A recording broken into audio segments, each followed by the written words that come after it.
Hello guys, स्वागत है फिर से एक आपके मोस्ट इम्पॉर्टेंट वीडियो के साथ। क्या है प्रश्न, आइए देखते हैं। किण्वन किसे कहते हैं?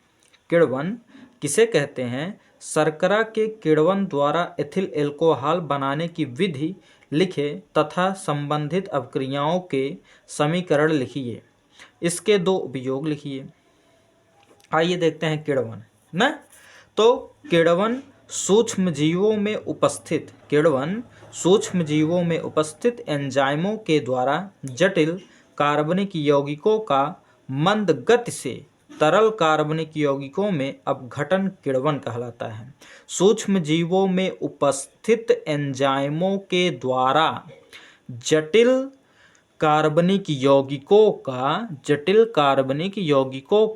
मंद गति से तरल कार्बनिक यौगिकों में अपघटन किण्वन कहलाता है।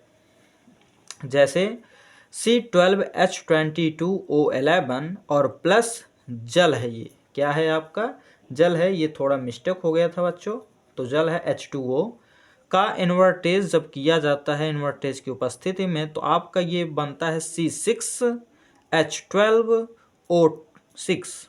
हाँ, तो C6H12O6 बनता है, फिर प्लस वही चीज़ बनता है।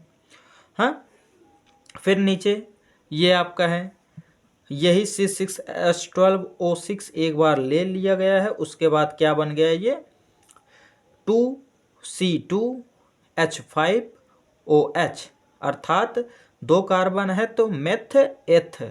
क्या है? एथ। दो कार्बन तो एथ, एथेनॉल। क्या बना? एथेनॉल। दो एथेनॉल बना और कार्बन डाइऑक्साइड गैस क्या हुआ? मुक्त हो गया। तो किण्वन विधि द्वारा स्टार्च से एथिल एल्कोहल का निर्माण अब हम देखते हैं।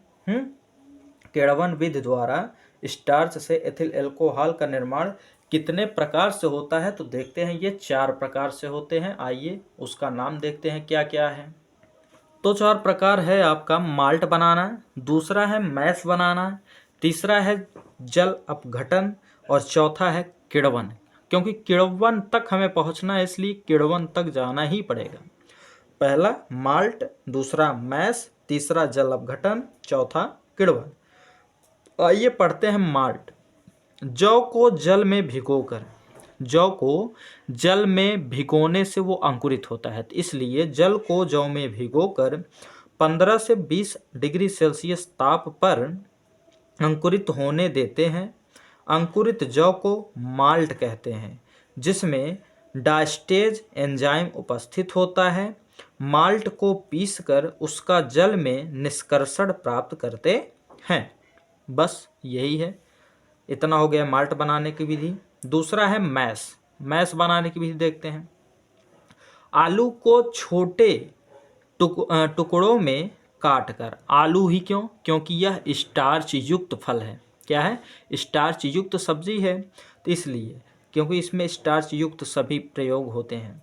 तो आलू को छोटे टुकड़ों में काटकर उच्च दाब 150 डिग्री सेल्सियस ताप पर अति तप्त मतलब बहुत अधिक गर्म करके भाप में गर्म करते हैं, तो पेस्ट जैसा पदार्थ प्राप्त होता है, जिसे मैश कहते हैं। तीसरा है जल अपघटन।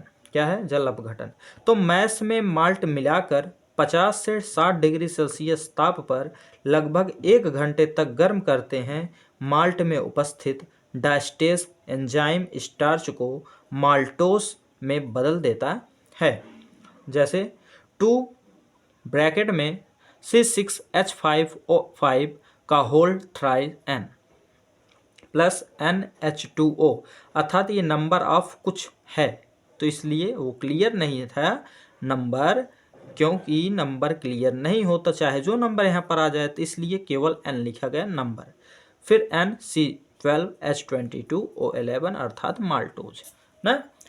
अगला देखते हैं इसका किण्वन। क्या देखते हैं? किण्वन। तो किण्वन क्या होता है, आइए समझते हैं अच्छे से। तो किण्वन माल्टोज युक्त विलयन में यीस्ट मिलाकर विलयन को 25 से 35 डिग्री सेल्सियस ताप पर रख दिया जाता है। 2 या 3 दिन में किण्वन किया पूर्ण हो जाती है। किण्वन क्रिया जो होती है वो पूर्ण हो जाती है 2 से 3 दिन में, तथा एथिल एल्कोहल प्राप्त हो जाता है। C12H22O11 प्लस H2O को जब गर्म किया जाता है तो बनता है 2C6H12O6, और फिर यही ले लिया जाता है, इसमें इसके 2 अणु से लेकिन यहाँ पर 1। हाँ, तो C6H12O6 फिर बनता है क्या 2C6H5OH। अब 6 कार्बन है तो 6 कार्बन को कहते हैं हेक्स, और OH जुड़ा है तो नॉल, तो अर्थात हेक्सेनॉल तैयार हुआ, और प्लस कार्बन डाइऑक्साइड बाहर। और इसका 2 गुण कहा था, तो आइए 2 गुण देखते हैं, 2 उपयोग। इसके 2 उपयोग हैं। एथिल एल्कोहल के उपयोग, पहला मेथिल स्प्रेड बनाने में, और दूसरा पारदर्शी साबुन और पालिश बनाने में किया जाता है।